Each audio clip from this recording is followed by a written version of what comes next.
name is Jamie Ainsworth, and I have two children, David and Kimora. Kimora is my 9-year-old little girl who's in 3rd grade and is a gymnast. Kimora is a very happy, loving, energetic child.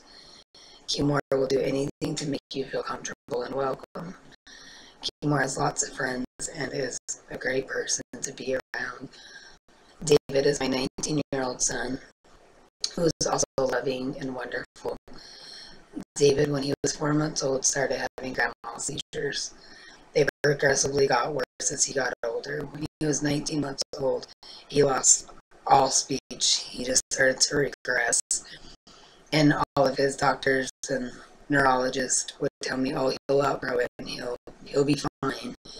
But I always knew that David was just a little bit different than other children of his age. When he was 6, he was finally diagnosed with autism.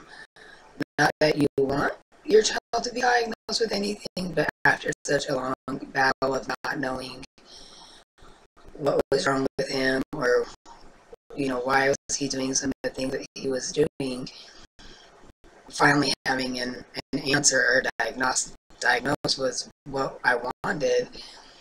It took so long for David to be diagnosed with autism because he didn't have the same characteristics of all other autistic children.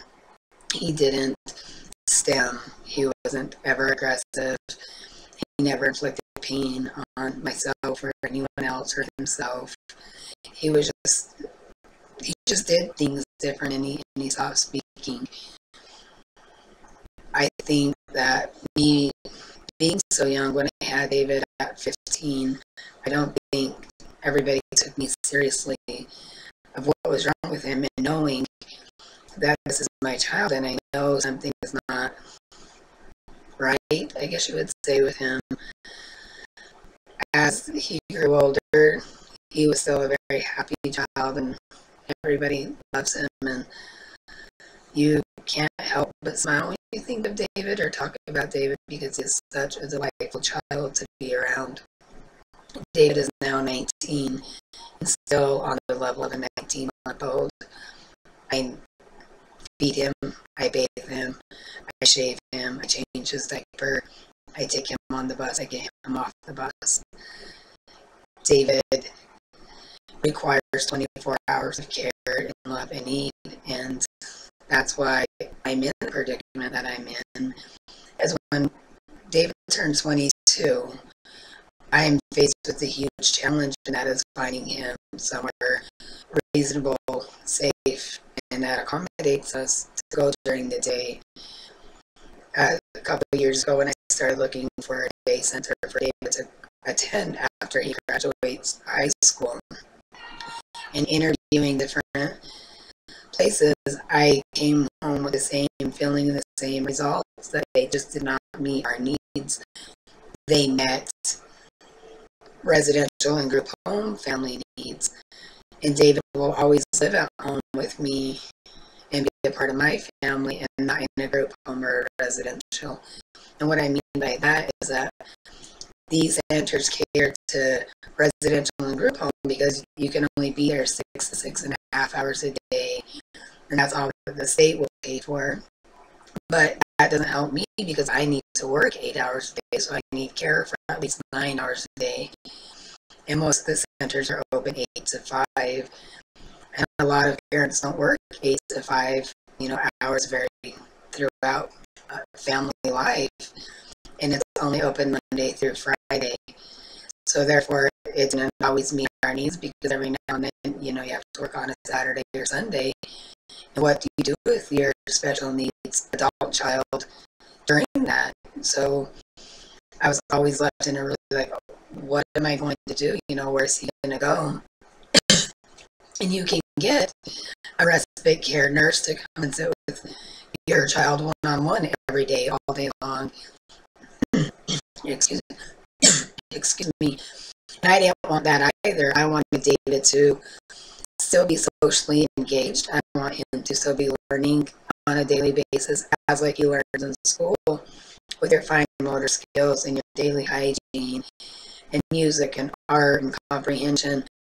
Although that he doesn't learn the things that quote-unquote normal children learn, he still learns according to his needs.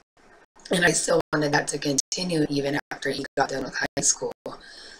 When I went to these other centers here in Utah, I didn't find a whole lot of that. I found it more, just sitting on the couch or, this activity or that activity, but not a planned out daily activity of the same activities throughout the week.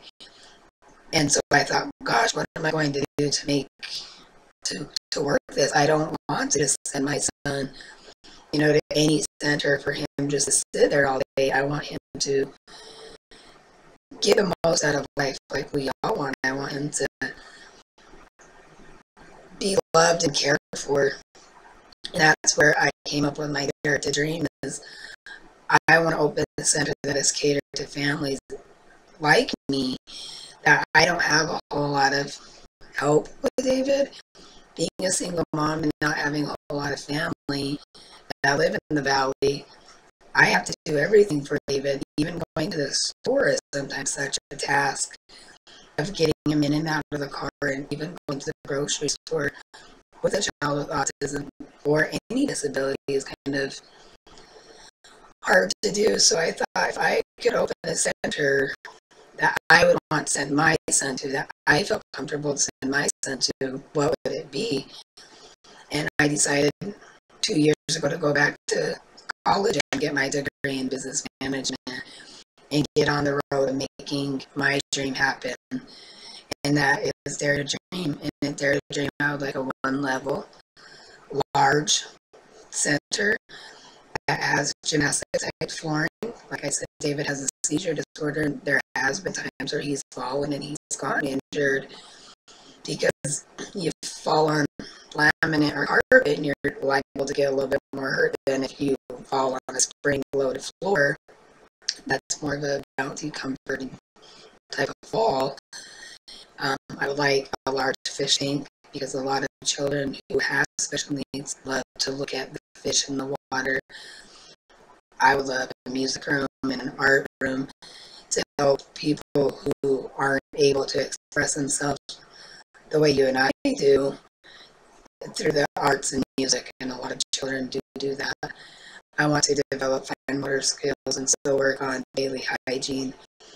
I mean, simple things like David and I, when we make cookies and he mixes the batter and uses the electric mixer, how excited and happy that makes him. Doing community activities of going bowling or swimming, parades, just really simple things that you and I take for granted every day. These children just really love and adore, and I want to make sure I provide that and I give them that sense of well-being. I like to offer haircuts. Chiropractor, my son goes and sees a chiropractor for his seizures, and it helps so much. But the financial burden of having to have your child at a day center and still be able to go to the chiropractor and haircuts and affordable nutritional food, it gets to be really expensive, and I would like to be able to provide that in an all-in-one package. Supplements and nutrition is so important, and a lot of autistic children have really came a long way on gluten-free and dairy-free diets. And I would like to be able to help with that and provide for that.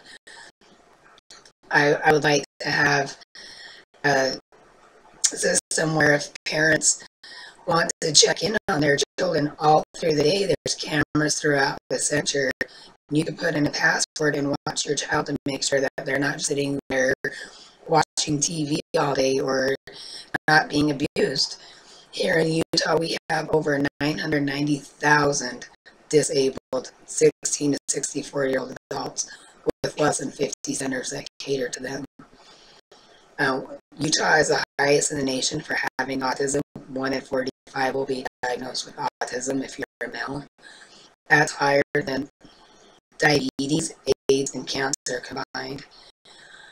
I think we're going to have a huge problem in the future, and I know that facing our issue now, and it's only going to get worse in the future. I want to combat this issue now. I want to get it taken care of And I know there are so many more families like mine that have this need and want this.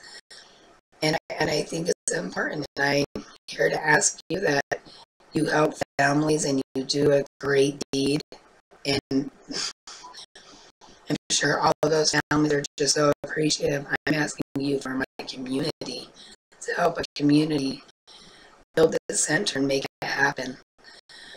Once again, thank you for taking the time to watch my video, and I hope I hear from you.